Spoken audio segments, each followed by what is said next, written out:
اور یہ تو ہم نے بھی اپنی زندگی میں مشاہدہ کیا بعض بزرگوں کی صحبت میں رہ کر کہ ان کے منہ سے بات نکل جاتی تھی، اللہ پوری کر دیتے تھے۔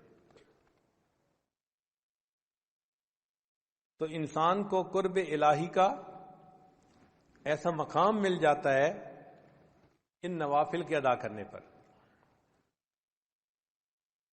اور ایک حدیث پاک میں ہے، حضرت عقبہ بن عامر اللہ عنہ کی روایت کرتے ہیں کہ جو بندہ دن کے شروع میں چند نوافل ادا کر لیتا ہے، اللہ تعالیٰ پورے دن کے کاموں میں اس کی کفالت فرماتے ہیں۔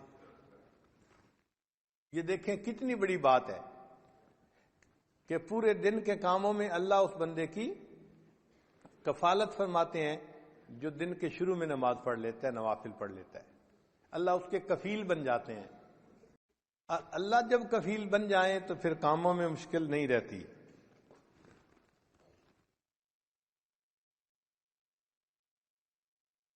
اور ایک حدیث قدسی ہے،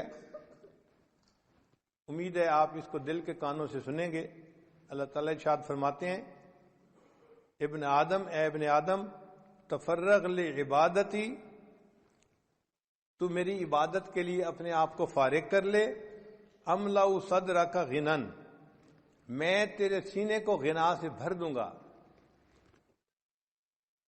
واسد فقرک، اور میں تیرے فقر تنگ دستی کے راستے کو بند کر دوں گا، یعنی نہ تجھے تنگ دستی آئے گی، اور تیرے سینے میں غنا کو ڈال دوں گا، تو مستغنی ہو جائے گا سب سے، تجھے دوسروں کی حاجت نہیں رہے گی۔ تو دیکھیے نوافل کے ادا کرنے پر دنیا کے فائدے بھی کتنے ہیں انسان کے لیے۔ وَإِلَّا تَفْعَلْ، اور اگر تو ایسا نہیں کرے گا، یعنی نوافل نہیں پڑھے گا، مَلَأْتُ يَدَيْكَ شُغْلًا، میں تیرے ہاتھوں کو کاموں میں مصروف کر دوں گا۔ اور واقعی آج ہاتھ کاموں میں ایسے مصروف ہیں، ایک کام ختم نہیں ہوتا دوسرا اوپر سے، دوسرا ختم نہیں ہوتا تیسرا اوپر سے، تیسرا ختم نہیں ہوتا چوتھا اوپر سے، اسائنمنٹس کے بعد اسائنمنٹ۔ تو اللہ نے اس بندے کے ہاتھوں کو کاموں سے مشغول کر دیا۔ وَلَمْ أَسُدَّ فَقْرَكَ، اور میں تیرے فقر کے راستے کو تنگ بند بھی نہیں کروں گا۔ چنانچہ کاروبار بھی ہوتا ہے اور پیسے سے ٹائٹ بھی ہوتے ہیں، اس کا قرضہ دینا ہے، اس کا قرضہ دینا ہے، اور جی 5 کنٹینر ادھر پھنس گئے، 2 کنٹینر ادھر پھنس گئے، اب مصیبت میں پڑے ہوئے ہیں اور مانگنے والے تنگ کر رہے ہیں۔ ہونے کے باوجود یہ بندہ پریشان ہوتا ہے، اللہ اس کے تنگ دستی کے راستے کو بند نہیں کرتے۔ تو نوافل پڑھنے کا دیکھو یہ کتنا بڑا اجر ہے کہ اللہ تعالیٰ بندے کو غنا عطا فرما دیتے ہیں دل کا، اور دوسرا فقر کے راستے کو اللہ اس کے لیے بند کر دیتے ہیں۔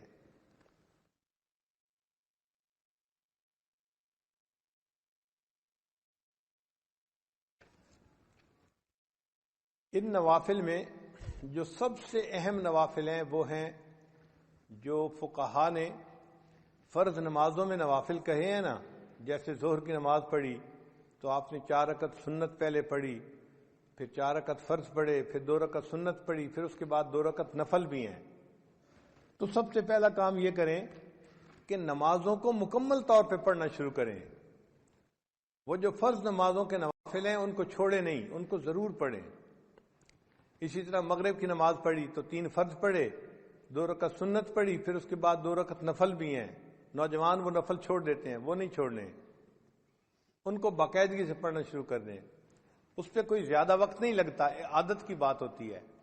جن کو عادت ہوتی ہے وہ پڑھ لیتے ہیں، جن کو عادت نہیں ہوتی وہ چھوڑ دیتے ہیں۔